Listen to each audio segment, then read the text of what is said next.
இங்கே வந்திருக்கிற present media எல்லாருக்கும் ரொம்ப நன்றி. லைக் எனக்கு எப்போவுமே இந்த ஸ்டேஜ் ஃபியர் இருந்துக்கிட்டே இருக்கும், எத்தனை மூவி நம்ம ப்ரெஸ் மீட் பண்ணாலும். அண்ட் இன்னைக்கு இவ்வளோ லெஜெண்ட்ஸ் முன்னாடி வந்து பேசணும் போது கொஞ்சம் ஃபியர் அதிகமாகவே இருக்குது. ஸோ ஃபர்ஸ்ட் ஆஃப் ஆல் எனக்கு இந்த ஆப்பர்ச்சுனிட்டி கொடுத்த ஹோல் டீம், பனை மூவி டீம் எல்லாருக்கும் ரொம்ப ரொம்ப நன்றி. டைரக்டர்ஸ் ஆகட்டும், ப்ரொடியூசர்ஸ் எல்லாருக்குமே வந்து ரொம்ப ரொம்ப தேங்க்ஸ். பிகாஸ் இந்த மூவியில் எந்த ஒரு நம்ம மிஸ்டேக் பண்ணியிருந்தாலும் ஃபர்ஸ்ட் ஆஃப் ஆல் அவங்களுக்கு தேங்க்ஸ் சாரி சொல்லிக்கணும். நான் மட்டுமே இல்லை, அவங்களும் பண்ணியிருந்தாலும் சரி. பட் ஸ்டில் ரொம்ப ஹாப்பியா இருக்கு. எனக்காக வந்து இந்த மூவில வந்து ஒரு பர்சனல் ஒரு சோலோ சாங் இருக்கிறது வந்து எனக்கு ரொம்ப ரொம்ப ஹாப்பியா இருக்கு. அது வைரமுத்து சார் இந்த மாதிரி ஒரு லெஜெண்ட் கிட்ட இருந்து எனக்குன்னு ஒரு சாங் கிரியேட் பண்ணதுக்கு ஃபர்ஸ்ட் ஆஃப் ஆல் ரொம்ப ரொம்ப thank you so much sir for this giving me this opportunity, and I'm feeling really proud for this. And எல்லாருக்கும் என்டையர் டீம் ஆஃப் பனை எல்லாருக்குமே ரொம்ப ரொம்ப தேங்க்ஸ். அண்ட் ரொம்ப சப்போர்ட்டிங்காக இருந்தீங்க. லேடிஸ் எல்லாருக்குமே வந்து ரொம்ப ரொம்ப நன்றி. இங்கே வந்திருக்க எல்லாருக்குமே வந்து ரொம்ப தேங்க்ஸ். Thank you so much.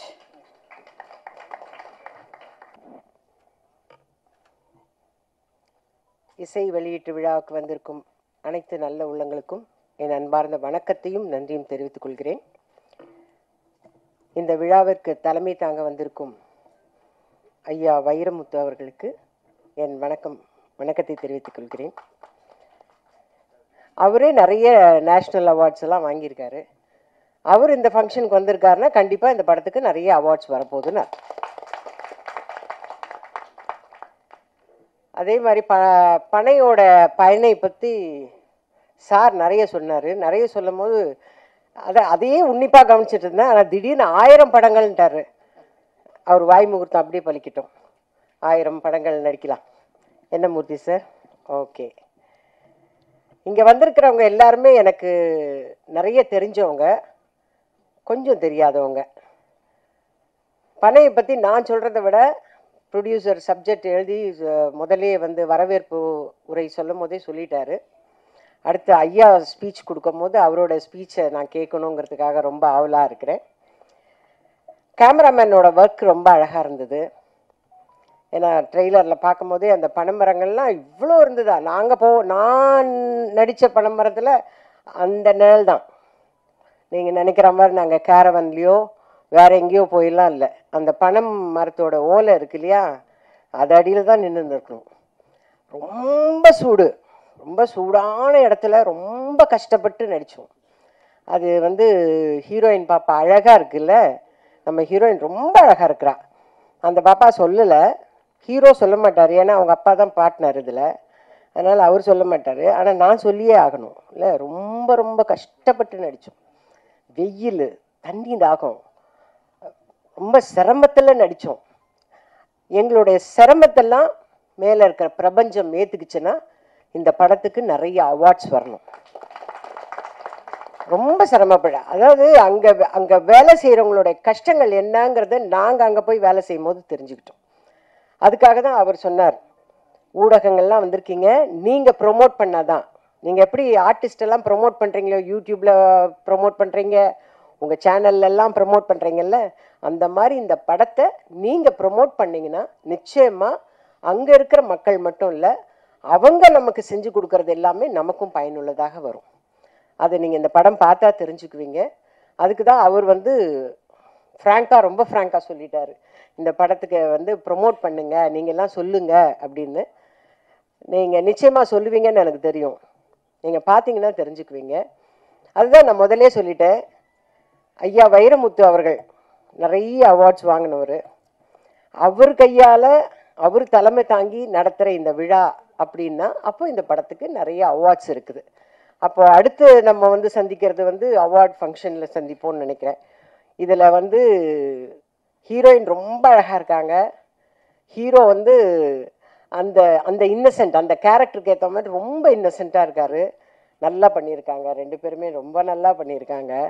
ரொம்ப சந்தோஷமாக இருக்கு. இந்த மாதிரி இல்லை, ஆனால் ஷூட்டிங்கில் ரொம்ப கஷ்டப்பட்டாங்க. இப்போ ரொம்ப அழகாக பேசுகிறாங்க ஸ்டேஜில். ஐயா இவர் பேசும்போது சொன்னார், இந்த படத்துக்கு வந்து நானும் யோசித்தேன், நம்ம வந்து சினிமாவுக்கு ஐயா வந்திருக்காரு. ஏன்னா பாடல் எழுதுனது மட்டும் இல்லை, தலைமை தாங்க ஒத்துக்கிட்டதே பெரிய விஷயம். அவர் வந்து ஐயா வந்திருக்காரு, என்ன பண்ண போகிறாரு அப்படின்னு. ஒருவேளை இந்த படத்தை ப்ரொமோட் பண்ணுறதே அவராக தான் இருக்கும்னு நினைக்கிறேன். அதனால் தயவு செஞ்சு உங்களுக்கு எவ்வளோ பிஸ்னஸ் இருக்குது, எவ்வளோ வியாபாரங்கள் இருக்குது, அதில் இந்த மாதிரி சின்ன சின்ன படங்களெல்லாம் கொஞ்சம் ப்ரொமோட் பண்ணிங்கன்னா எங்களை மாதிரி இருக்கிற ஆர்டிஸ்ட்டுக்கு சான்ஸ் கிடைக்கும், நாங்களும் பழிச்சுக்குவோம். அதை செய்யணுன்றதுக்காக தான் இங்கே வந்திருக்கேன். ஏன்னா நான் இதுதான் ஃபஸ்ட்டு டைம் நான் உங்களை பார்க்குறேன். அதனால் ஐயா வந்திருக்காருன்னா இந்த படத்தை அவரும் ப்ரொமோட் பண்ண போகிறாரு. அப்படி அவர் ப்ரொமோட் பண்ணார்னா இந்த மாதிரி சின்ன சின்ன படங்கள்லாம் வரும். இவர் சார் சொன்ன மாதிரி ஸ்மால் பட்ஜெட் படங்கள்லாம் வரும். எங்களை மாதிரி இருக்கிறவங்களுக்கெல்லாம் வேலை கிடைக்கும். கண்டிப்பாக இந்த படத்துக்கு நிறைய அவார்ட்ஸ் கிடைக்கும். அந்த நம்பிக்கை எனக்கு இருக்குது. என்னுடைய வாழ்த்துக்களை தெரிவிச்சுக்கிட்டு நீங்கள் எல்லாரும் இந்த படத்தை ப்ரொமோட் பண்ணுங்க, தயவு செஞ்சு ப்ரொமோட் பண்ணுங்கன்னு உங்கள் எல்லார்கிட்டையும் கேட்டுட்டு விடைபெறுகிறேன். வணக்கம், நன்றி.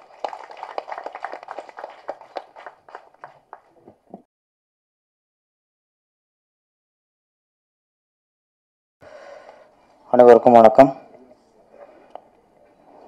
நான் இங்கே பேசுறதுக்காக நான் வரலை, கவி பேரரசோட பேச்சை கேட்கறதுக்காக நான் வந்துருக்கிறேன். நான் அவர் பேச, அவருடைய பேச்சு, அவர் உரையாடலை, அவருடைய கவிதையை நேர கேட்குறதே பெருமையான விஷயம்.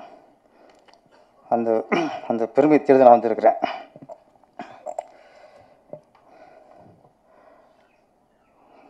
கவி பேரரசு வைரமுத்து, இது வெறும் பேர் இல்லை, இது தமிழுக்கு கிடைத்த மிகப்பெரிய பெருமை. கவி பேரரசர் வந்து தமிழோட கௌரவம், தமிழுக்கு கிடைத்த தவ புதல்வன். அவர்கிட்ட உள்ள ஒரு சிறப்பு, நான் ஒரு விஷயத்தை நான் ஃபாலோ பண்ணுறேன், அதை கொஞ்சம் சொல்லிடணும்.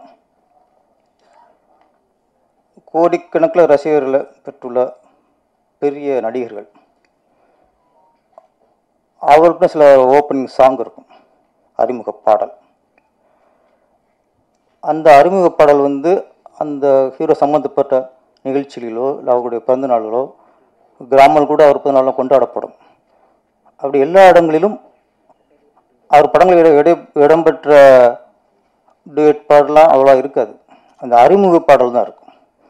இப்போ உதாரணத்துக்கு சூப்பர் ஸ்டார் ரஜினிகாந்தோட அறிமுக பாடல்னா, இப்போ அண்ணாமலையில் வந்தேன்டா பால்காரன், பாட்ஷா ஆட்டோக்காரன், இது மாதிரி நிறைய பாடையப்பா, இந்த பாடல் அதிகமாக ஒளிபரப்பப்படும். இது திரையோடு மட்டும் போகாது. பெரிய கதாநாயகனோட அறிமுக பாடல் வந்து சினிமா தியேட்டரோட அந்த திரையோட போய்விடாது, அது மக்கள்கிட்ட போய் சேரும், ஒவ்வொரு நிகழ்ச்சியிலும் போய் சேரும். அப்போ அந்த பாடல்களில் வெறும் டியூனுக்கு வரிகளை நிரப்பாமல் நல்ல கருத்துக்களை, நல்ல தத்துவங்களை, மக்களுக்கு என்னென்ன தேவையோ அந்த விஷயங்களை அதில் நுழைத்து, அங்கே ஹீரோ அந்த பாடலை பாடினாலும் அந்த படத்தில் உண்மையான ஹீரோ கவி பேரரசு வைரமுத்து. அண்ணாமலை படத்தில் பார்த்தா அதில் எத்தனை கருத்து இருக்கும், பசி இருந்தாலும் பாலாகும், செத்தாலும் தோலாகும், இந்த மாதிரி நிறைய வரிகள். ஆட்டோக்காரர்களுக்கு அவங்களை கௌரவப்படுத்தினதே, முதல்ல ஆட்டோக்காரனா ஒரு மாதிரியே பார்த்தாங்க. ஆட்டோ ஓட்டுறது கௌரவமான விஷயம், அது ஒரு சேவை, அது ஏழைகளுக்கான ஒரு வாகனம் அப்படின்னு பெருமைப்படுத்துறது ஆட்டோக்காரன் சாங். இது நான் உன்னிப்பாக கவனிச்சுட்டு வந்தேன். அப்போ நான் இயக்கும் பொழுது நானும் சில உச்ச நட்சத்திரங்களை வைத்து படம் இயக்கினேன். திருப்பாச்சி, அதுலேயும் ஹீரோவுக்கு அறிமுக பாடல் நீ எந்த ஊரு நான் எந்த ஊரு முகவரி தேவையில்லை. நான் முதல்ல கதை விஜய் சார்கிட்ட சொல்லும்போது அந்த பாடல் சிச்சுவேஷன் இல்லை, நான் பொதுவாக கதை சொன்னேன். அந்த படத்தில் விஜய் நடிக்க போகிறாரு அப்படின்னு தெரிஞ்சதுக்கப்புறம் தான் அவர் நிறைய ரசிகரை சம்பாதிச்சு வச்சுருக்கிற ஒரு கதாநாயகன். அப்புறம் தான் தோணுச்சு எனக்கு, இப்போ மிகப்பெரிய ஒரு ரஜினிக்கு ஈக்குவலாக உள்ள ஒரு கதாநாயகன் இதில் அவருக்கு அறிமுக பாடல் அண்ணாமலையில் ரஜினிக்கு அமைந்தது மாதிரி அண்ணாமலை படத்தில் கவிப்பேரரசு எழுதின மாதிரி ஒரு பாடலை அமைக்க வேண்டும் என்று எனக்கு உந்துல தந்தது வந்தேண்டா பால்காரன். அடுத்து சிவகாசி, வாடா வாடா தோளா வாழ்ந்து பார்ப்போம் வாடா. திருப்பதி, திருப்பதி வந்தா திருப்போம் தீப்பொறி போல இருப்போம், உனக்கு மேலே எனக்கு மேலே யாரு பாருடா, உன்னை என்ன வாழ வச்ச சாமி தானடா. இதெல்லாம் நான் எழுதுனதில்லை, என்னை எழுத தூண்டியது. என்னை எழுத தூண்டியது இந்த பேரரசு, எழுத தூண்டியது கவி பேரரசு. நான் வந்து அவர்கிட்ட வந்து காப்பி அடிச்சுன்னு நான் ஒத்துக்கிறேன். இப்போ அதுக்காக காப்பி அடிச்சான்னு கேட்டுறாதீங்க. இது ஒரு இதை தப்பாக போயிருக்காங்க, டக்கு ஏதோ ஒரு எனக்கு பாந்தான்றாங்க. இப்போது அது வேற ரொம்ப இருக்கு, உசாராக பேச வேண்டியிருக்கு. பாடல் ஒரு இசையமைப்பாளரின் டியூனுக்கு ஒரு பாடலாசிரியராய் பாடல் எழுதுவது வேறு, ஒரு இசையமைப்பாளரின் டியூனுக்கு ஒரு கவிஞனாய் அதில் கவிதையை நிரப்புவது வேறு. நிறைய இங்கே பாடலாசிரியர் இருக்காங்க, அவங்க டியூனுக்கு பாடலாசிரியராக பாடல் வரிகளை நிரப்புவாருங்க. கவி பேரரசு வைரமுத்து அவர்கள் மட்டும்தான் ஒரு டியூன்லையும் ஒரு கவிஞனா கவிதை நிரப்புவார். நிறைய வரிகளை சொன்னார் அரவிந்தரா சார், அத்தனை வரிகளும் பாடலா சார், கவிதை, அத்தனை வரும் கவிதை.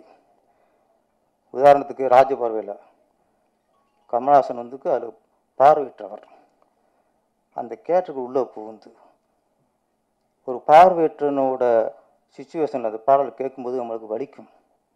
அந்திமலை பொழிகிறது, ஒவ்வொரு துளியிலும் உண்முகம் தெரிகிறது. ஒரு பார்வையற்றவனுடைய பேண்ட் ஆஃபில் ஒவ்வொரு துளியிலும் உண்முகம் தெரிகிறது. கண்ணுக்குள் முள்ளை வைத்தது யார் தீர்த்தது, தண்ணீரில் இருக்கும்போது வேர்க்கின்றது. இதுக்கு மேலே என்ன கவிதை வேண்டியிருக்கு? சினிமா பாடல், அது சினிமா பாடல் இல்லை, சினிமா கவிதை. கவி பேரரசு எழுதின ஒவ்வொன்றும் பாடல்கள் அல்ல, கவிதை கவிதை கவிதை. அதனால தான் அவர் கவி பேரரசு, நான் வெறும் பேரரசு.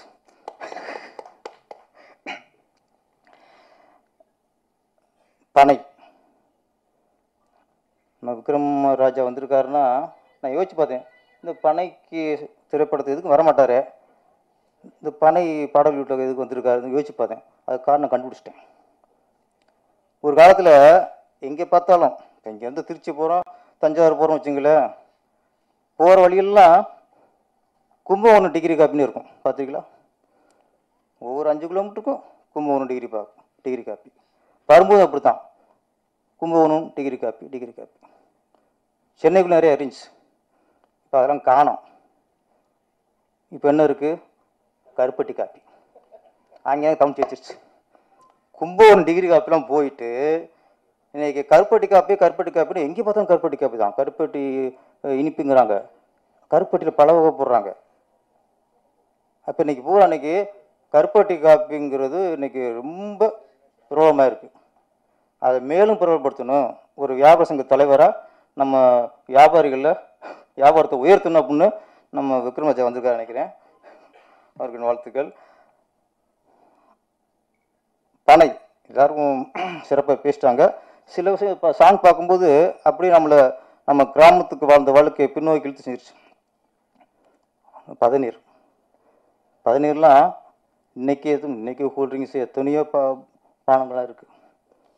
பதநீருக்கு நிகராக எதுவுமே இல்லை. ஒரு வீட்டு வாசல்லையும் பதனி விற்கும்போது அந்த பனை ஓலையில் அந்த பதனியை ஊற்றுவான், அந்த பனை உள்ள வாசனத்தோடு அந்த பதனி கொடுப்போம் பாருங்க, அதுக்கு நிகர் உள்ள எந்த பானமும் இல்லைங்க. அந்த நொங்கு வண்டி இன்னைக்கு பைக்கில் போகலாம், சைக்கிளில் போகலாம், காரில் போகலாம், என்னெல்லாம் போகலாம்.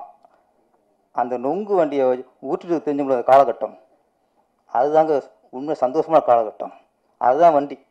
அந்த வண்டி ஓட்டும் போது இன்னைக்கு எந்த கார் ஓட்டினாலும் சந்தோஷம் வர மாட்டேங்குது. பனைமரம்,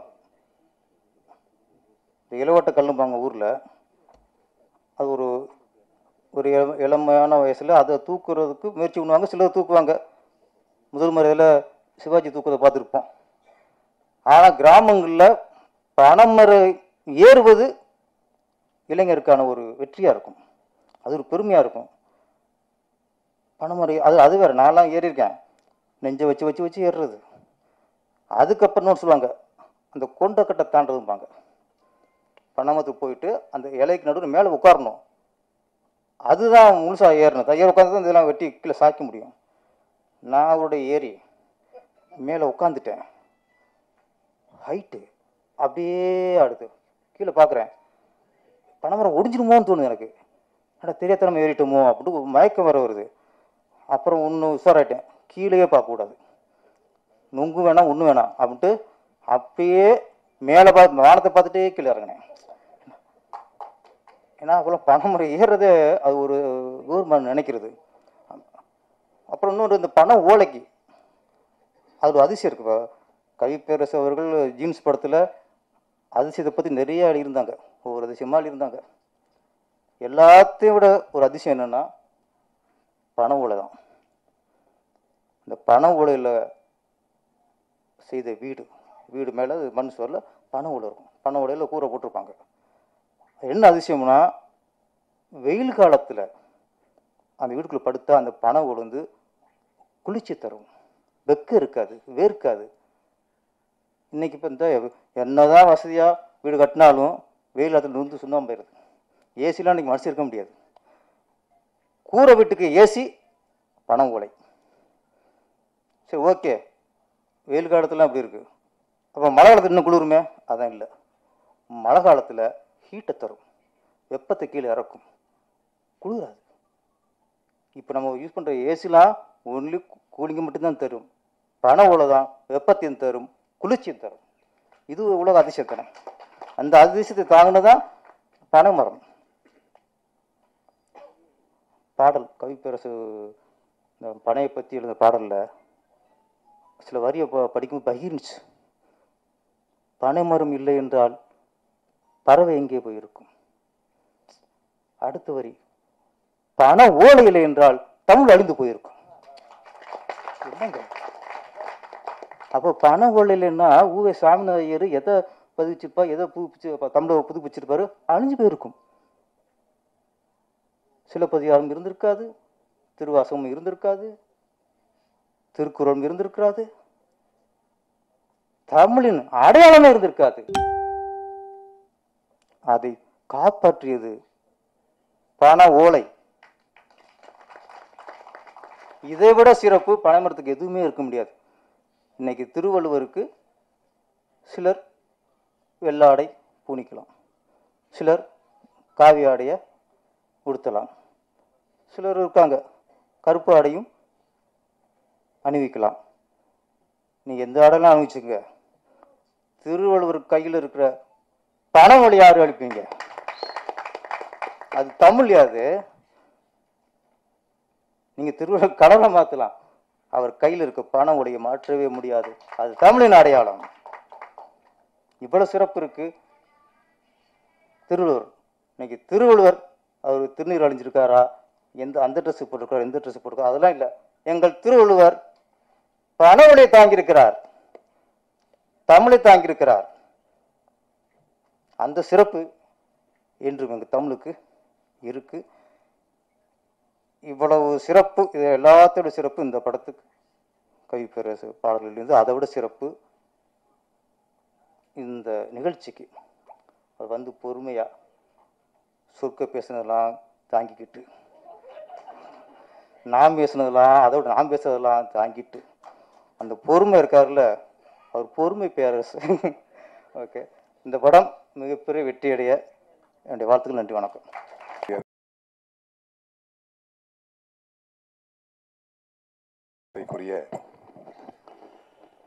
தென்னகத்தில இந்த பனைமரத்தை எப்படி நாம் பயன்படுத்த இருக்கிறோம், எப்படி பயன்படுத்த வேண்டும், இதை விட்டு விலகிவிடக் கூடாது என்பதை மக்கள் மனதிலே ஒரு நிலைநிறுத்த வேண்டும் என்பதற்காக மரியாதைக்குரிய அருமையண்ணன் எம் ராஜேந்திரன் அவர்கள் இந்த படத்தை சிறப்பாக தயாரித்து இந்த நிகழ்ச்சிற்கு தலைமையேற்று நடத்துகின்ற மரியாதைக்குரிய கவி பேரரசர், பாசத்திற்கும் மரியாதைக்குரிய அண்ணன் வைரமுத்து அவர்கள் தலைமையேற்று இந்த நிகழ்ச்சியிலே பங்கேற்றிருக்கின்ற மேடையில் இருக்கின்ற அனைத்து நட்சத்திரங்கள், இயக்குநர்கள், திரைப்பட நட்சத்திரங்கள், தமிழ்நாடு வணிக சங்க பேரமைப்பினுடைய மாநில பொருளாளர் AM சதகத்துல்லா உள்ளிட்ட அனைத்து நிர்வாகிகள், இதை எடுத்து வெளியிட வருகின்ற ஊடக பத்திரிகை நண்பர்கள்,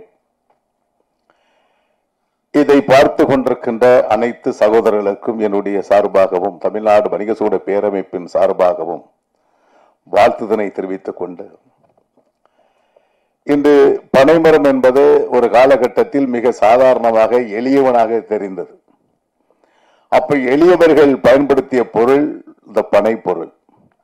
நாங்கள் எல்லாம் கஞ்சி குடிப்பதற்கு, கஞ்சி கூட்டுக்கு நாங்கள் பயன்படுத்துவது பனை வெல்லம். அப்போ கருப்பட்டி காப்பி குடித்தால் நாங்கள் ஏழைகள், சர்க்கரை போட்டு காப்பி குடித்தால் அவர்கள் பணக்காரர்கள். உங்களுக்கு எல்லாம் ஒண்ணு தெரியும், அந்த காலத்துல அரிசி சோறு சாப்பிடுறாங்க அவங்க வீட்டுலன்னு சொல்லுவாங்க. அரிசி சோறு சாப்பிட்டா பணக்காரன், கம்பங்கூழு கேப்பகளி சாப்பிட்டா அவன் ஏழை. அப்ப நம்ம எல்லாம் கம்பங்களி கேப்பகளி சாப்பிட்டவர்கள். அதே நிலை இன்றைக்கு பாத்தீங்கன்னா கம்பங்களி கேப்பகளி சாப்பிடுறவங்க எல்லாம் பணக்காரங்க, இன்றைக்கு அரிசி உணவு சாப்பிடுறவங்க எல்லாம் ஏழை எளியவங்களா மாறி இருக்கிறாங்க. இது போன்றுதான் அந்த பனை வெல்லத்துக்கு ஒரு கலாச்சாரம் உண்டு. இந்த பனை மரம் என்பது நாங்கள் எல்லாம் ஆண்டு அனுபவித்தவர்கள். நாங்கெல்லாம் சிறு வயதில கிட்டத்தட்ட ஒரு 20-30 பேர் எங்க வீட்டுல அந்த பனை ஏறி அந்த பதநீரை கொண்டு வருவார்கள். என்னுடைய தாயாருடைய பணி என்பது அதை காய வைத்து பனவெல்லமாக உருவாக்கப்பட்டு பெரிய பரன் அடிக்கிறோம். எங்க ஊர்கள்லாம் பாத்தீங்கன்னா பரன் மேலதான் அடுக்குவோம். அந்த பரன் மேல பனவெல்லத்தை அடுக்கி அதற்கு பிறகு இந்த கோடை காலத்துல விற்பனை செய்வாங்க எங்க அம்மா. எங்க அம்மா செய்யற வேலை இப்ப என்னுடைய மனைவி செய்ய முடியுமா, என்னுடைய மகா செய்ய முடியுமா? முடியாது. அதே பனை மரம் என்பதை நீங்க சொன்னீங்க, அண்ணன் பேரரசு சொன்னாங்க, நிறைய விஷயங்களை எல்லாருமே சொன்னாங்க. பனை மரம் தான் எங்களுக்கு செருப்புக்கு நாங்க அந்த பனை மரத்தினுடைய அந்த இது இருக்கும், அதாவது பனைமரம் ஓலை அந்த முனைஞ்சி பனை செருப்பா நாங்க போட்டுக்கிடுவோம், செருப்பாக அமையும். படுப்பதற்கு கட்டிலாக சட்டமாக அந்த மரத்தை சட்டமாக்கி கொள்ளுவோம். அந்த நாரை வைத்து இப்பெல்லாம் பிளாஸ்டிக்ல பின்னி இது பண்ணுவோம். ஆனால் அந்த பனை நாரை பின்னி படுப்பதுதான் அந்த கட்டில்.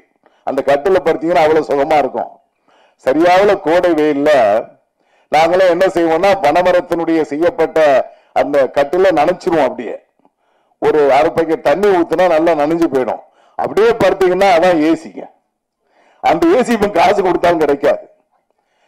எல்லா வகையுமே ஒரு துரும்பு கூட வீணாகாது. அந்த பனை ஓலையில மிட்டாய் பெட்டி செய்வோம். அப்பெல்லாம் மிட்டாய் பெட்டினா நீங்க தென்னகத்துல பாத்தீங்கன்னா ஏனிப்படி மிட்டாய்ன்னு சொல்லுவாங்க. அது அந்த பெட்டியில ஓலை பெட்டி தான் போட்டு கொடுப்பாங்க. நீங்க சென்னைக்கு வரும்போது திருநெல்வேலியில வந்து ட்ரெயினை பாத்தீங்கன்னா வாசம் இருக்கும், அந்த மிட்டாய் வாசம் இருக்கும், அந்த பனை ஓலை வாசம் இருக்கும்.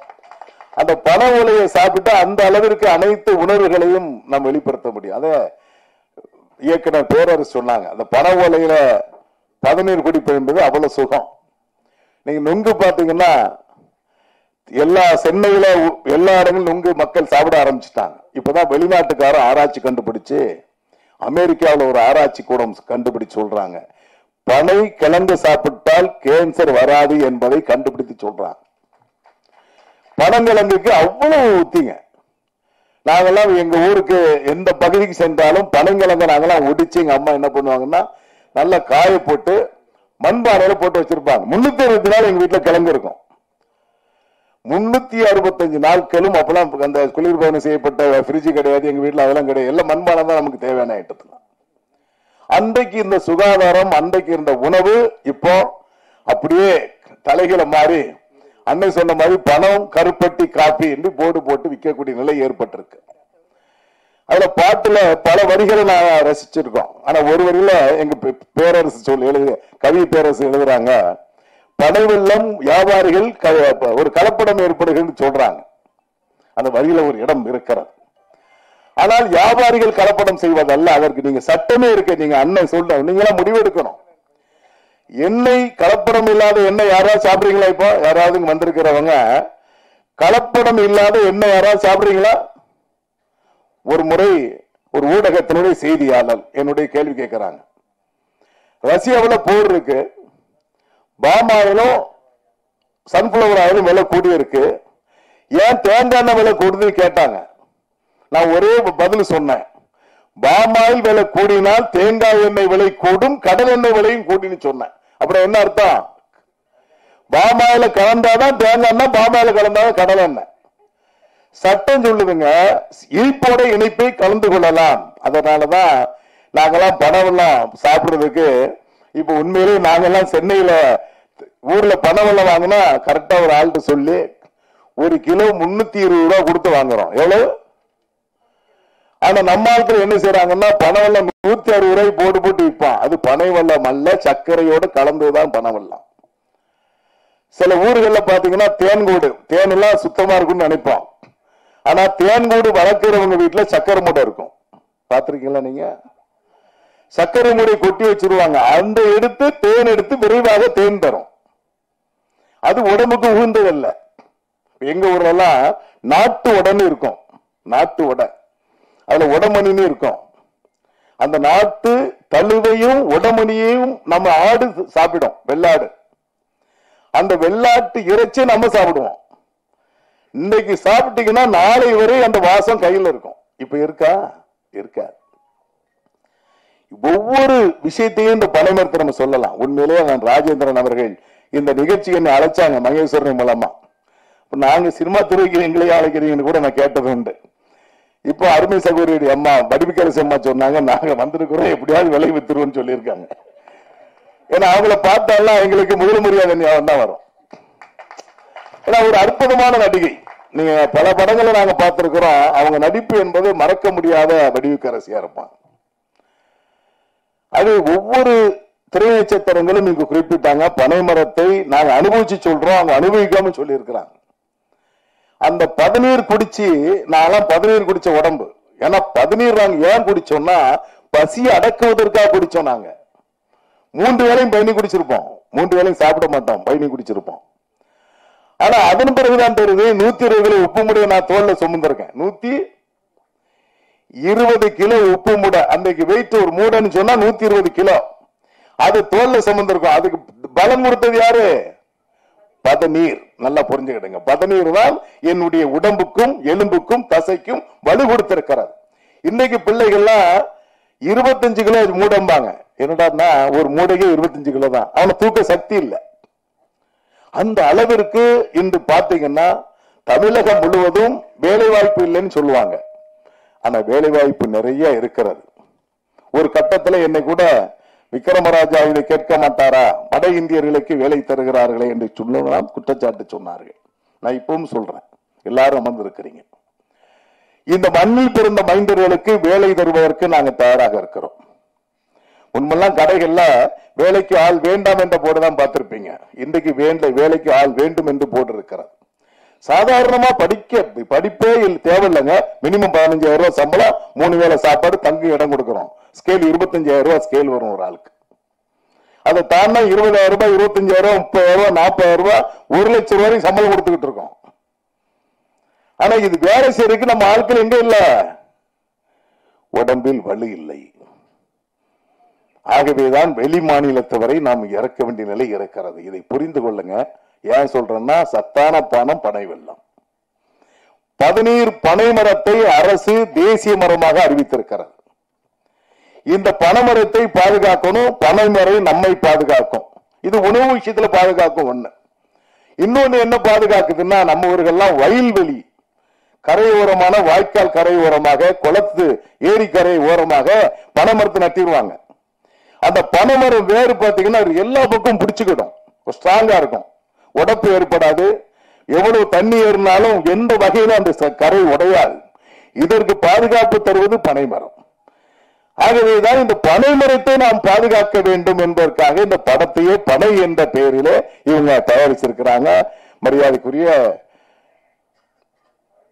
அண்ணன் ராஜேந்திரன் அவரோடு இணைந்து பிரபு அவர்களும் தயாரிச்சிருக்கிறாங்க. உண்மையிலே பாராட்டுக்குரிய விஷயம்.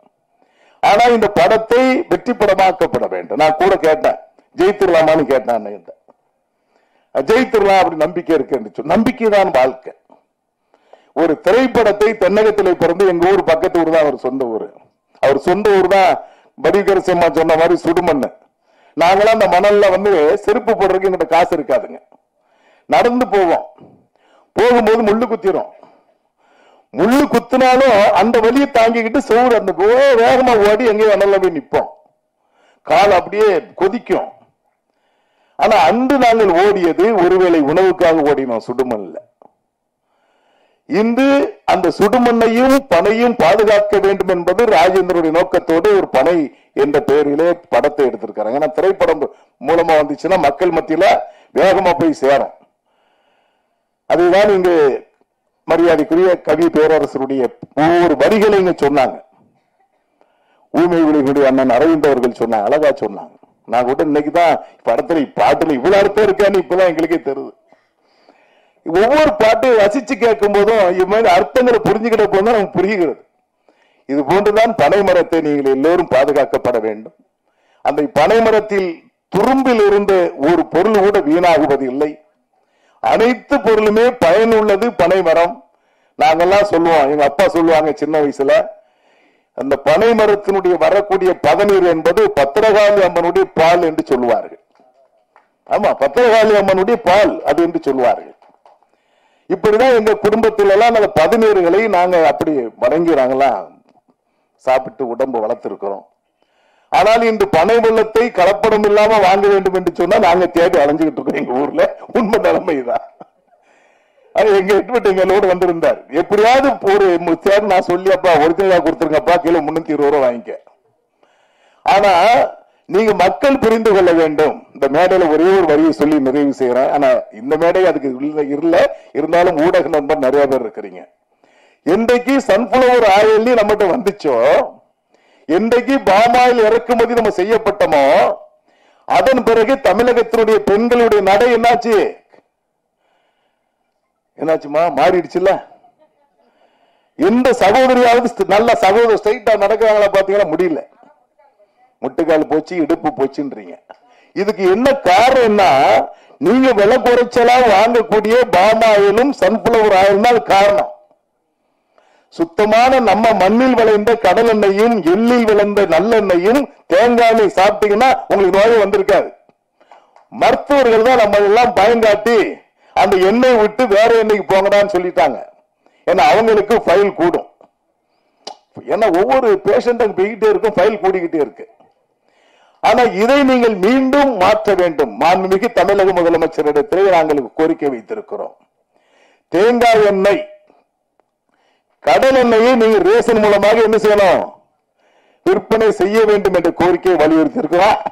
இந்த நிலைமை வந்துச்சுன்னா உள்ளூர்ல விவசாயிகளுக்கு பலம் வரும், வேலை வாய்ப்பு கிடைக்கும். நம்ம தேங்காய் மரத்தை வைத்திருப்பவர்களுக்கு விலை இல்லைன்னு சொல்லிட்டு இருக்காங்க, அதற்கு விலை கிடைக்கும். விவசாயம் செய்கின்ற பொருள்களுக்கு விலை கொடுத்து வாங்குவது யாரும் 10 ரூபா கூடி இருக்கும். தக்காளி கூடிடுச்சுன்னா ஐயோ அம்மாம்பாங்க, வெங்காயம் கூடிச்சுன்னா உலகமே போச்சும்பாங்க. நான் என்ன சொல்றேன், நகவலை கூடிச்சுன்னா யாரோ அப்படி சொல்றீங்களா? வருஷத்துக்கு ஒருக்கா அங்க கூட்டத்தை பாத்தீங்கன்னா திருவிழா மாதிரி கூட்டம் இருக்கு. ஆனா நம்ம மக்கள் என்ன செய்வாங்கன்னா, சாலையோரமா விற்கிற பூ வியாபாரிகிட்ட போய், பெரிய வசதி உள்ளவங்களா இருப்பாங்க, ஒரு ஆடி கார்ல போய் இறங்குவாங்க. எவ்வளவுமா ஒரு முழம் பூன்னு கேட்டா, அக்கா 3 ரூபாம்பாங்க. 1.5 ரூபாய்க்கு தாரியா? நான் சொல்லுவேன், அதெல்லாம் பேரம் பேசாதுங்க. கீரைக்காரங்க கிட்டையும் நுங்குக்காரங்கிட்டையும் தேநீர் விற்பவர்களும் பணம் விற்பவர்கிட்ட தயவு செய்து பேரம் பேசாதீர்கள்.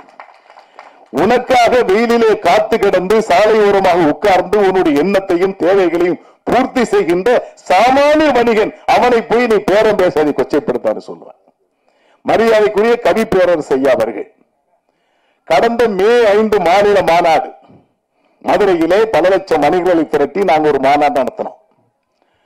கவி பேரரசு அவர்களை நாங்கள் பிபி மணி அவர்கள் எல்லாம் சென்று அழைத்த பொழுது என் முகத்தோடு வருவேன் என்று சொன்னார்கள். வந்தாங்க. எங்களுக்கெல்லாம் ஒரு சந்தேகம், தலைவர் கவி பேரரசு அழைச்சிருக்கார, அழைப்பை பார்த்த உடனே எல்லாம் பேசுறாங்க, இவங்களுக்கு மனிதருக்கும் என்ன சம்பந்தம்னு சொன்னாங்க. ஆனால் அவர் எங்களை வைத்து மேடையிலேயே பேசிய பேச்சு இருக்கு பாருங்க. இன்றைக்கு கூட ஒரு தொலைக்காட்சியிலே நான் பேட்டி கொடுத்தேன் 12 மணிக்கு. அதுல அவருடைய பேச்சை உச்சத்தில் சொன்னேன். ஒரு வரி சொன்னார், கொரோனா காலத்திலே ஆன்லைன் வர்த்தகம் உங்களுக்கு பொருள் தரவில்லை, கார்பரேட் கம்பெனிக்கு நீங்க பாத்தீங்கன்னா டிமார்டினா இருக்கட்டும், நூல்மாலா இருக்கட்டும், ரிலையன்ஸா இருக்கட்டும், அம்பானியா இருக்கட்டும், அதானியாக இருக்கட்டும், அவர்கள் உங்களுக்கு பொருள் தரவில்லை. சாமானிய வணிகன், உங்கள் ஊரிலே வணிகம் செய்கின்ற வணிகன் தான் கொரோனா காலத்தில் உங்களுக்கு பொருளை கொடுத்து உயிரை காப்பாற்றினான். அவன் வெறும் பொருளை மட்டும் விற்பனை செய்யவில்லை, பாசத்தையும் சேர்த்து தந்தான். அவன் தான் கையை இப்படி தட்டிட்டார், இப்படி தட்டிக்கிட்டு சொன்னார், அவன் தான் என் சித்தப்பன் மைத்துனர் உன் வியாபாரி என்று சொன்ன பெருமை தந்தார்கள். இப்ப மாநாடு முடிந்த பிறகு எங்க ஆளுங்களாம் சொல்றாங்க, சரியான ஆளை செலக்ட் பண்ணிட்டீங்க தலைவா. ஆமா, நான் அந்த மேடையில கவி பேரரசு ஹைலைட் நம்ம வந்தது பெரிய சிறப்புன்னு சொன்னாங்க. வணிகம் என்பது திரை வணிகமாக இருந்தாலும் சரி, பொருளை வாங்கி விற்பவர்களாக சரி, ஜெயிக்கணும். வெளிநாடு நான் காலையில கூட ஒரு நண்பர் என்னோட உடற்பயிற்சி செய்கின்ற டைரக்டர் பேசினா, நிறைய கேரளா மொழி படம், தெலுங்கு படம் தான் நிறைய வந்துகிட்டு நம்ம படமே வரலன்னு சொன்னேன். சில நேரங்கள் அப்படி வராதுன்னு சொன்னாங்க. பேரரசன் அப்படி கேட்டேன். ஆனால் இந்த பனை படம் கட்டாயமாக வெற்றி பெற வேண்டும். வெற்றி பெற நம்ம எல்லாம் என்ன செய்யணும்?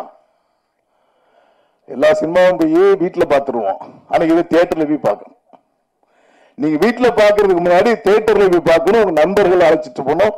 தமிழ்நாடு வணிக சங்க பேரமைப்பும் இந்த படம் வெற்றி பெறுவதற்கு உறுதுணையாக இருக்கும், பயணம் தரும் என்பதை சொல்லி இந்த நிகழ்ச்சியில் எங்களையும் அழைத்து கௌரவப்படுத்திய ராஜேந்திரன் இந்த படக்குழுவினர் டீம் ஒர்க், இது எல்லாமே ஒரு எடிட்டிங், இசை டீம் ஒர்க், ஒரு டீம் ஒர்க் தான் ஜெயிக்கும்.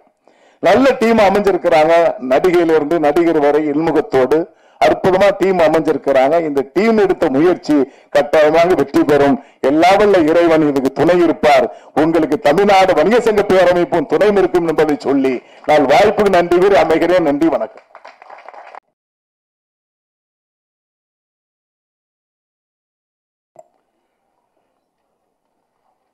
இந்த விழாவுக்கு சிறப்பு வருகை தந்திருக்கிற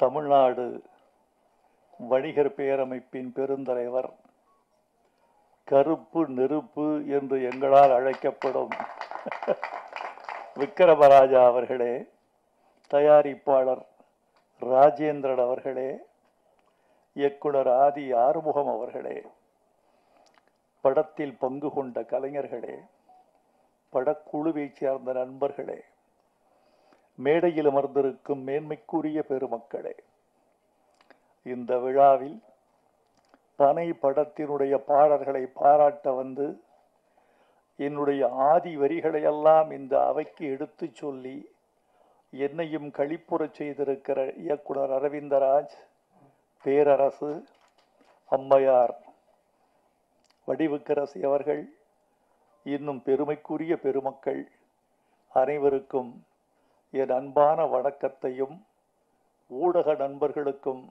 பத்திரிகையாளர்களுக்கும் என் அன்பையும் தெரிவித்துக் கொள்கிறேன்.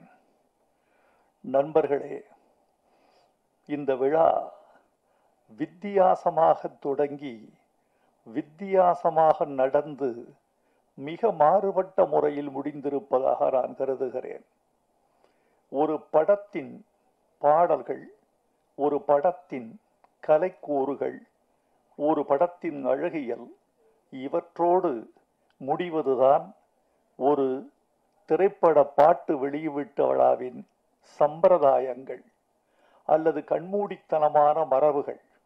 ஆனால் அதை தாண்டி இந்த விழா சமூகம் குறித்து பேசியிருக்கிறது, மண் குறித்து பேசியிருக்கிறது, மண்ணின் தாவரமான பனையை குறித்து பேசியிருக்கிறது. இந்த பனை என்பது படத்தின் பெயர் அல்ல. இந்த பனை என்பது மண்ணின் பெயர், மக்களின் பெயர், நம்முடைய கலாச்சாரத்தின் குறியீடு என்று நான் கருதுகிறேன். ஒரு படத்திற்கு தலைப்பு மிக மிக முக்கியம். என்னை பொறுத்து கொண்டால் நான் ஒரு செய்தியை சொல்ல வேண்டும் என்று ஆசைப்படுகிறேன். கடந்து போய்விடுவது என்பது எளிது. ஆனால் கடந்து போகிற பொழுதே கருத்து சொல்வது ஒரு கருத்தாளரின் உரிமை, மரபு என்று நான் கருதுகிறேன்.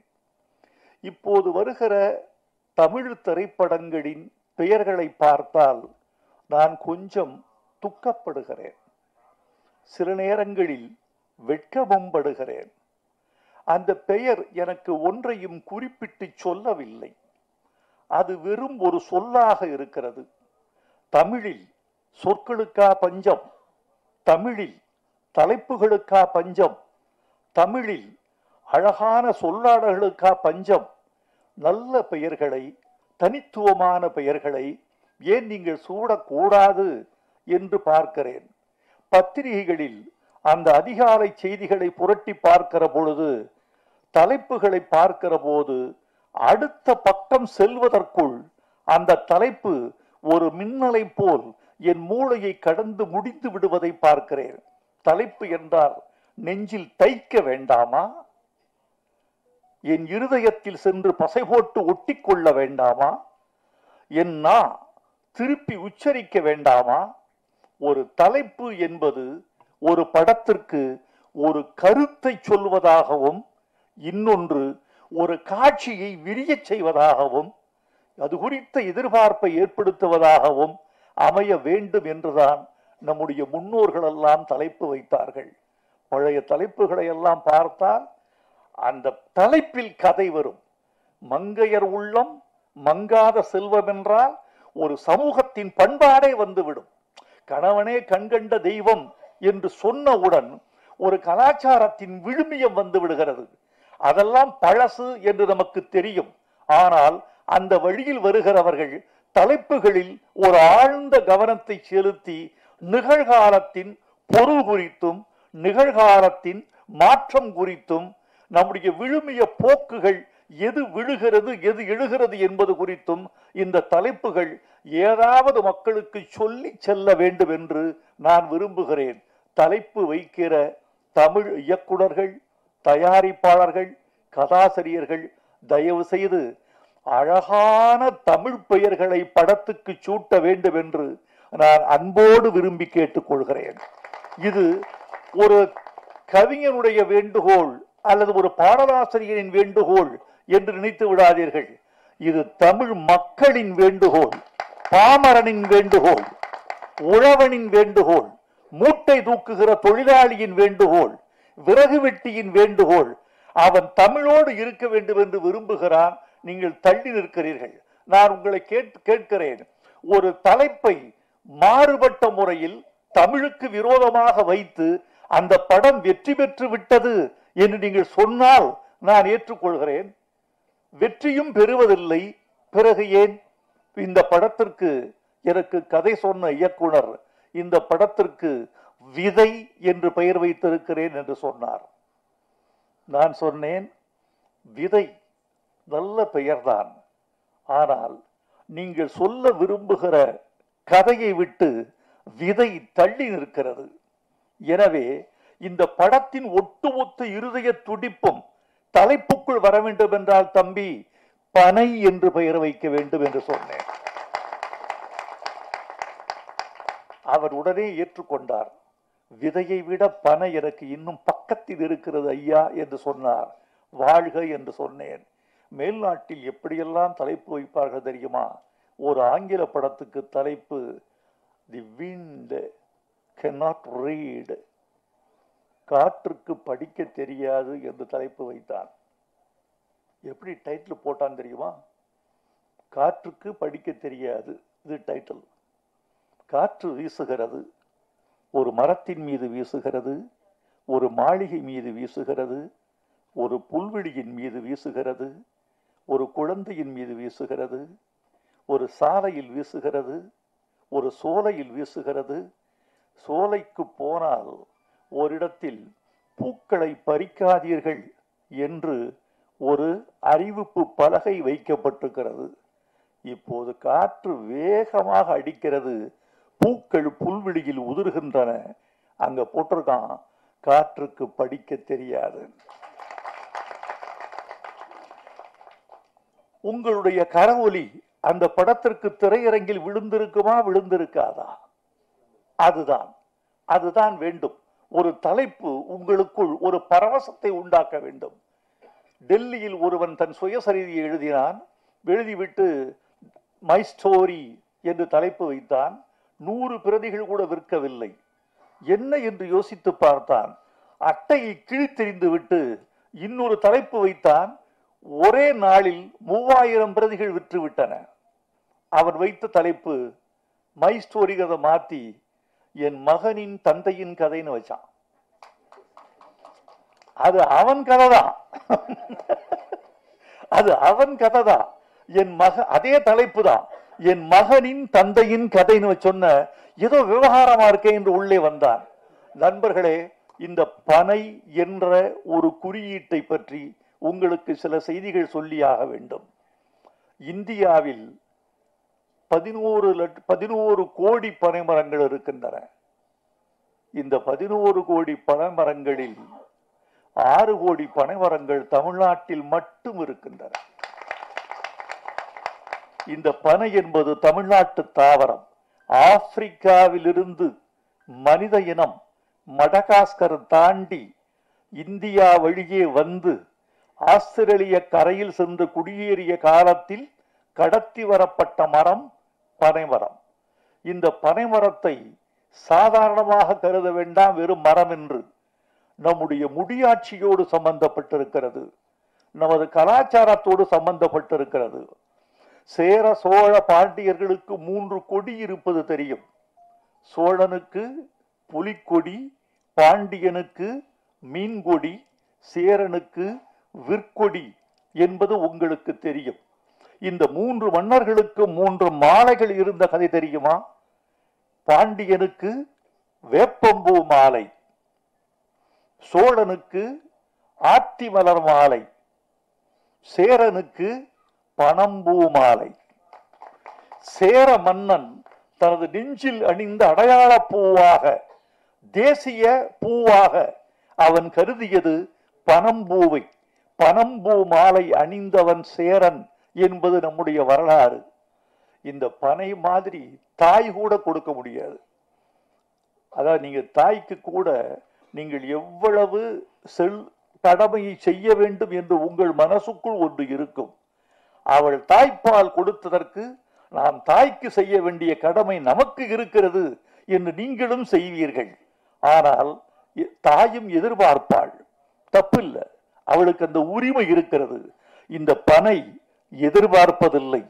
அது உன்னிடம் தண்ணீரை எதிர்பார்ப்பதில்லை, உன்னிடம் பராமரிப்பை எதிர்பார்ப்பதில்லை, உன்னிடம் உரத்தை எதிர்பார்ப்பதில்லை. அது வானத்திலிருந்து நீரை வாங்கிக் கொள்கிறது. வானத்தில் தண்ணீர் வறண்டு போன போது காற்றின் ஈர பசையை பனை ஓலை இழுத்து தன்னை உறுதிப்படுத்திக் கொண்டு உயிர் வாழ்ந்து கொள்கிறது. ஒரு 15 வருஷத்துல ஒரு பனைமரம் வந்து நின்று நிற்கிறது. ஒரு பனைமரம் ஆண்டுக்கு 150 லிட்டர் பதநீரும் 24 கிலோ பனை வெல்லமும் தருகிறது. இந்த மரத்தை நாம் ஏன் தமிழ்நாட்டின் தேசிய மரமாக அறிவிக்க கூடாது? அறிவிச்சிருக்காங்களா?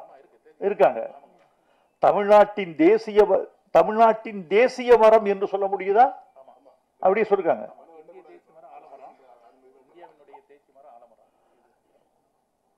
பனைமரத்தை தமிழ்நாட்டின் தேசிய மரமாக அறிவித்து விட்ட செய்தி சொல்லுகிறது பனைமரம் எவ்வளவு இந்த நாட்டில் உணரப்பட்டிருக்கிறது என்று.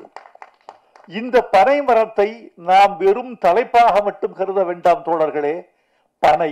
பனை சார்ந்த வாழ்க்கை, அந்த வாழ்க்கையோடு கூடிய மனிதர்கள், இவர்களின் கதையாக இந்த பனை இருக்க வேண்டும் என்று நான் விரும்புகிறேன். இந்த பனையை, காட்சியை இன்றுதான் உங்களோடு நான் நின்று பார்த்தேன். எனக்கு மகிழ்ச்சி. படத்தில் வெற்றியின் கூறுகளை பார்த்தேன். முழு படத்தை பார்க்காமல் கருத்து சொல்வது அவ்வளவு உகந்ததல்ல. என்னுடைய விருப்பத்தை தெரியப்படுத்திக் கொள்கிறேன். இந்த படம் வெற்றி பெற வேண்டும் என்பது என் விருப்பம், வெற்றி பெற வேண்டும் என்பது என் வாழ்த்து. அதற்குரிய கூறுகள் இந்த படத்தில் இருக்கும் என்று உங்களைப் போலவே நானும் எதிர்பார்க்கிறேன். இந்த படத்திற்கு பாட்டு எழுதினேன். மணிலால் கீரவாணியிடம் இருந்தவர் வந்து இசையமைத்து கொடுத்தார். அவருக்கு என் வாழ்த்துக்களை தெரிவித்துக் கொள்கிறேன். ராஜேந்திரன் கிடைத்தார் தயாரிப்பாளராக. பனைமரம் போல ஒருத்தர் வந்தார்.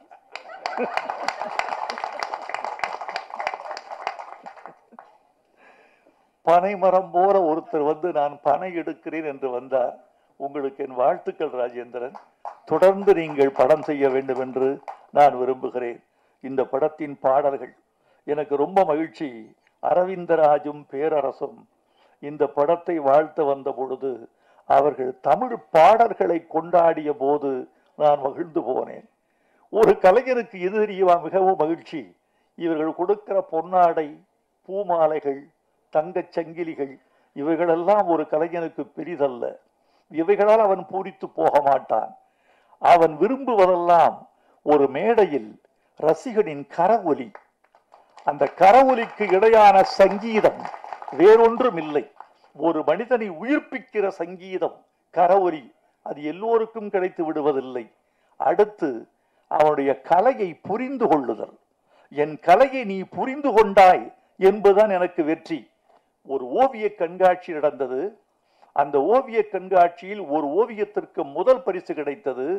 3 மாதங்கள் வரவேற்பு அறைக்கு வெளியே மாட்டப்பட்டிருந்தது. அதற்கு கீழே ஒரு நோட்டு புத்தகம் வைக்கப்பட்டது, பேரேடு. அந்த பேரேட்டின் கீழே எல்லோரும் எழுதி போனார்கள், இந்த ஓவியம் என்னை மயக்குகிறது, ஓவியருக்கு என் முத்தம், இந்த வண்ணங்கள் எனக்கு வேறேதோ சொல்லுகிறது. விதவிதமாக எழுதினார்கள். சற்றே விட்டால் இந்த ஓவியன் ரவிவர்மனை தொட்டு விடுவான் என்றெல்லாம் எழுதி வைத்து விட்டு போனார்கள். 3 மாதம் கழித்து அந்த ஓவியனுக்கு பாராட்டு விழா. அவன் வந்தான். வந்தவன் ஓவியத்தை பார்த்தான். பார்த்து விட்டு சொன்னான், அட பாவிகளே, 3 மாதமாக என் ஓவியத்தை தலைகீழாகவா மாட்டி வைத்திருந்தீர்கள்?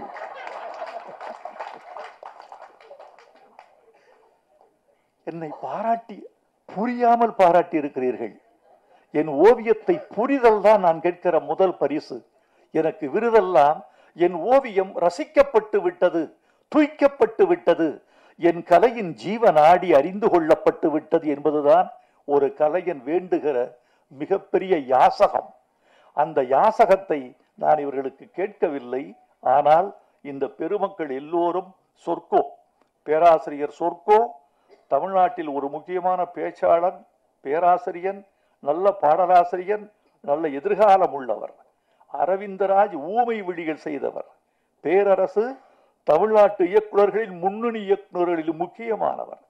இவர்களெல்லாம் தமிழுக்கு ரசிகர்களாக இருக்கிறார்கள் என்பது எவ்வளவு பெரிய விஷயம். பாட்டை புரிந்து கொள்வதற்கு கொஞ்சம் தமிழின் விசாலம் வேண்டும். நான் தமிழர்களை எல்லாம் தமிழை ரசிக்கிறார்கள் என்றுதான் நம்புகிறேன். நான் நம்புவதற்கு காரணமே, தமிழ்நாட்டு மக்கள் பழமொழிகள் படித்து வந்தவர்கள், விடுகதை போட்டு வந்தவர்கள். எழுத்தறிவு இல்லாதவன் கூட தமிழோடு உறவாடி வந்திருக்கிறான் தமிழ்நாட்டில். அவனை கேட்டால் விவாதிப்பான், அவனை கேட்டால் விமர்சிப்பான், அவனை கேட்டால் பழமொழிகளில் பதில் சொல்வான், அவனை கேட்டால் விடுகதைகளிலும் சிக்க வைப்பான். அப்படி தமிழன் தன்னுடைய வாழ்வோடு தமிழோடு ஊறி வந்திருக்கிறான். எனவே இந்த தமிழும் அவனுக்கு புரியும் என்று நம்பிக்கையில் கொண்டுதான் நான் வந்திருக்கிறேன். சில பேருக்கு புரிவதில்லை, அந்த இடத்தில் தமிழ் நிலைப்பதில்லை. ஒன்று சொல்லுகிறேன், திரைப்பட பாட்டை நான் எப்படி நினைக்கிறேன் தெரியுமா? வாழைப்பழத்துக்கும் ஆப்பிளுக்கும் ஒரு வேறுபாடு உண்டு. உங்களுக்கு தெரியும், ஆப்பிள் கொஞ்சம் பணக்காரர்களின் பழம், வாழை கொஞ்சம் ஏழைகளின் பழம். வியாபாரிகள் சங்க தலைவரை வைத்துக் கொண்டு அவருக்கே பாடம் எடுத்துக் கொண்டிருக்கிறேன். ஒன்று சொல்லுவார்கள், திரைப்பட ஏழைகளின் ஆப்பிள் வாழைப்பழம் என்பது பழமொழி. நான் பாமரர்களின் கவிதை திரைப்பட பாட்டு என்று நினைக்கிறவன். வாழைப்பழம் எப்படி ஏழைகளுக்கு ஆப்பிளின் சக்தியை கொடுக்கிறதோ, பாமரர்களுக்கு கவிதையின் சக்தியை கொடுக்கிறது. நீங்கள் கொஞ்சம் புரிந்து கொண்டால் உங்கள் மூளை விசாலப்படும், உங்கள் ரசனை அகலப்படும், உங்கள் வாழ்வு செழுமை உறும், உங்கள் இதயம் மகிழ்வுறும். உதாரணமா ஒரு பாட்டு, இது புரிஞ்சுக்கிட்டு இருக்கீங்களா? மலர்களை போல் தங்கை உறங்குகிறாள் என்று கவிதை வடித்தார் கவியரசர் கண்ணதாசன். அதில் ஒரு வரி, தங்கைக்கு திருமணமாகிறது, வளர்கிறாள், போகிறாள், வரவேற்கப்படுகிறாள், இப்படி பாட்டு போகுது. தங்கையின் எதிர்காலம் குறித்து அண்ணன் கனவு காண்கிறான். அப்ப சொல்றான், பூமணம் கொண்டவள் பால்மணம் கண்டாள். இந்த பொருள் எத்தனை பேருக்கு புரிஞ்சிருக்கு? பூமணம் கொண்டவள் பால்மணம் கண்டாள். ஒரு கவிஞன் 10 மாதத்தை 4 வார்த்தைகளில் கடக்கிறான். பூமணம் கொண்டவள் மலர் சூடிக்கொண்டாள் மணவாளனால். பூமணம் கொண்டவள் 10 மாதத்துல குழந்தை பிறந்துருச்சு, பால் மணம் கண்டாள். அந்த 10 மாதத்தை 4 சொற்களில் கிடக்கிறான் கவிஞன். இதை புரிந்து கொள்கிற போது மொழி மீது காதல், கவிஞன் மீது காதல், நம் மீதே காதல், நம் கலாச்சாரத்தின் மீது ஒரு பெரிய செறிவு விரிவு இதெல்லாம் வருகிறது. கன்னத்தில் ஒன்னே ஒண்ணு கடனாக தாடா கல்யாண பரிசுல என்ன அர்த்தம்? கன்னத்தில் ஒன்னே ஒண்ணு கடனாக தாடா. கடன் தந்தால் என்ன அர்த்தம்? திருப்பி தரணும். கன்னத்தில் ஒன்னே ஒண்ணு கடனாக தாடன்னா கடனா கொடுத்துட்டு நான் திருப்பி தரணும் இல்ல, நான் வட்டியும் போட்டுல கொடுப்பேன். நீ ஒரு முத்தம் கொடுத்தால் நான் திருப்பி 1, வட்டி 1, நான் 2 முத்தம் கொடுப்பேன். கன்னத்தில் இதெல்லாம் இவ்வளவு அழகு இருக்கு. இப்போது நான் சொன்ன பிறகு இந்த சபை கைதட்டுவதை பார்த்து நீங்கள் புரிந்து கொண்டால் உங்களுக்கு நீங்களே கைதட்டிக் கொள்ள மாட்டீர்களா? உங்களோடு சேர்ந்து தமிழும் கைதட்டாதா? இது பட்டுக்கோட்டை பாட்டு. வாலி எழுதினாரு. வளையல் போட வர்றாரு கல்யாண பொண்ணுக்கு. கல்யாண பொண்ணு கண்ணான கண்ணுன்னு ஒரு பாட்டு. அதுல பொண்டாட்டி புருஷன் 2ஆக இருந்தால், இது வரைக்கும் தான் தெரியும், பொண்டாட்டி புருஷனுக்கும் பொண்டாட்டிக்கு சண்டை. 2 பேரும் ஒன்னா இருக்கணும், ஆனா 2ஆ இருக்காங்க. இந்த வளையல் போட்டா என்ன ஆகும்? பொண்டாட்டி புருஷன் 2ஆக இருந்தால் சராசரியா எப்படி எழுதுவான் ஒருத்தன்? 1ஆக செய்யும் வளையல் அப்படித்தான் எழுதுவான். பொண்டாட்டி புருஷன் 2ஆக இருந்தா 1 சேர்த்துரும் 2 பேரையும், அப்படிதான் எழுதுவான். வாலி எழுதினாரு, பொண்டாட்டி புருஷன் 2ஆக இருந்தால் 3ஆக செய்யும் வளையல். குழந்தை பிறந்துருமா? இந்த வளையல் சத்தம் அவளை அந்த வளையல் சத்தத்தின் சிணுங்களில் அவள் எழுப்புவதும், அவள் முனகுவதும், அவள் அழைப்பதும், அவள் ஆரவாரம் செய்வதும், அவள் கொஞ்சச் செய்வதும், அவள் மிஞ்சி செய்வதும், 2 பேருக்கும் ஒரு காதல் வளர்வதும், காதல் கலவியில் முடிவதும், அது குழந்தையில் சென்று வளர்வதும் இந்த ஒரு வளையலால் நடக்கும்னு சொல்றான் அவர்கள். இந்த வளையல் ஓசை என்னென்ன பயணம் செய்யுது இதெல்லாம். இந்த 2ஆக பொண்டாட்டி புருஷன் 2ஆக இருந்தா 3ஆக செய்யும் வளையல் என்று சொல்லுகிற போது ஒரு ஓசை கேட்கிறது. அந்த ஓசையின் வெளியே ஆசை வழிந்து 3ஆவது குழந்தை பிறந்து விடுகிறது சொல்றான். இவ்வளவு இருக்கு இந்த படத்துல. பாட்டு எழுதியிருக்க ஒரு பாட்டு. இந்த பொண்ணு நல்லா நடிச்சிருக்கீங்கம்மா, நீங்களும் நல்லா இருக்கீங்க தம்பி. அந்த பொண்ணை பக்கத்தில் ஒரு அழகான பெண்ணை வைத்து கொண்டு நீங்க அதை கவனிக்காமல் போறது மாதிரி ஒரு தண்டனை வேற எதுவுமே கிடையாது. அதை நீங்க ரொம்ப அலட்சியப்படுத்திருக்கீங்க, ரொம்ப அழகா. அதுல ஒத்த பனைமரமா நான் ஒத்தையில நிக்கிறேனே, புத்திகெட்ட அத்தை மகன் புலம்ப விட்டு போறானே. இது ஒரு பெண்ணினுடைய ஏக்கம். இந்த முதல் வரி ஒத்த பனைமரமான்னு ஏன் சொன்னான்? ஒத்த பனைமரமான்னு ஏன் சொன்னான்?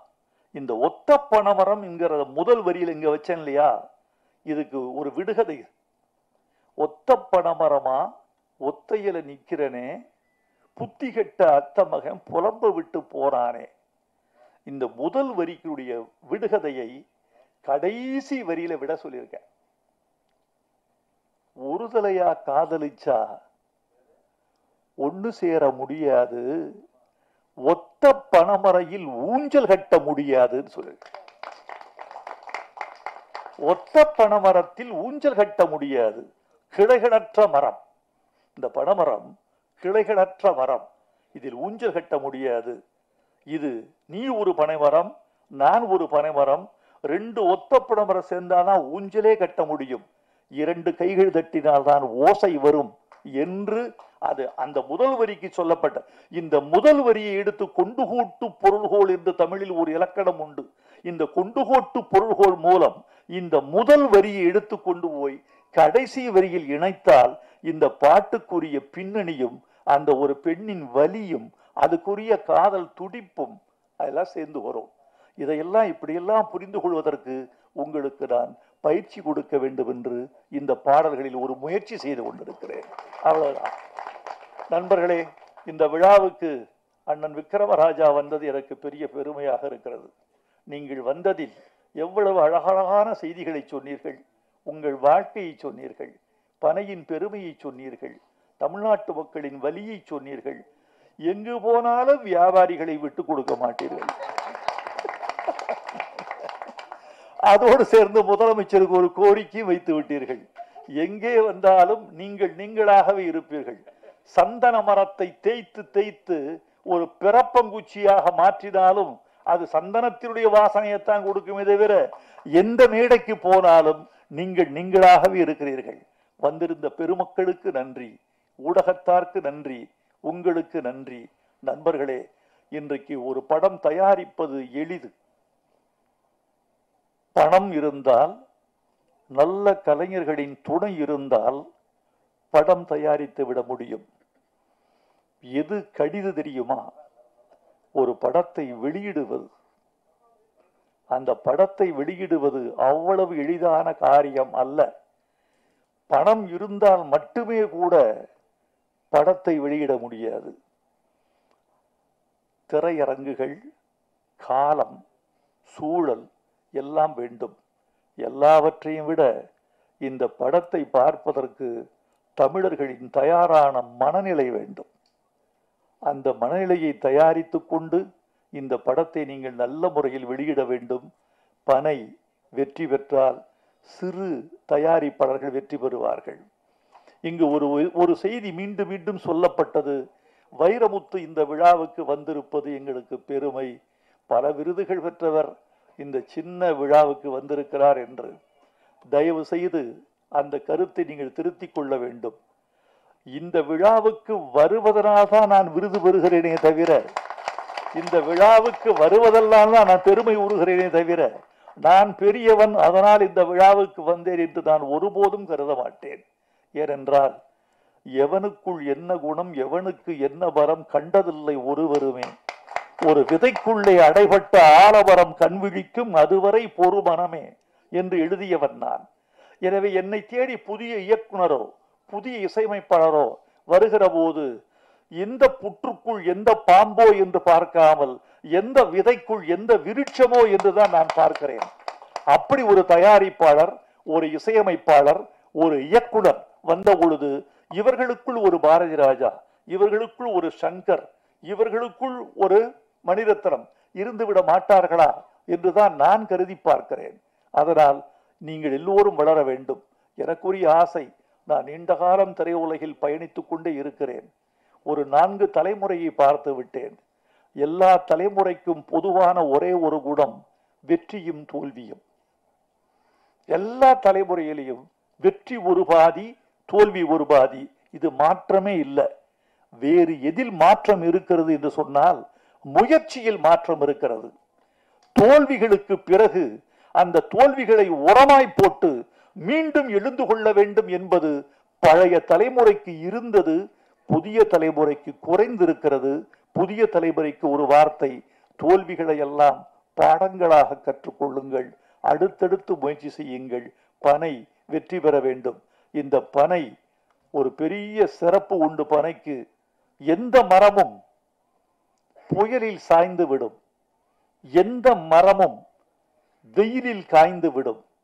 ஆனால் எந்த புயலுக்கும் சாயாத மரம், எந்த வெயிலுக்கும் காயாத மரம் பனை. அந்த பனை போல் இந்த படக்குழு வாழ்க என்று வாழ்த்தி விடைபெறுகிறேன். நன்றி, வணக்கம்.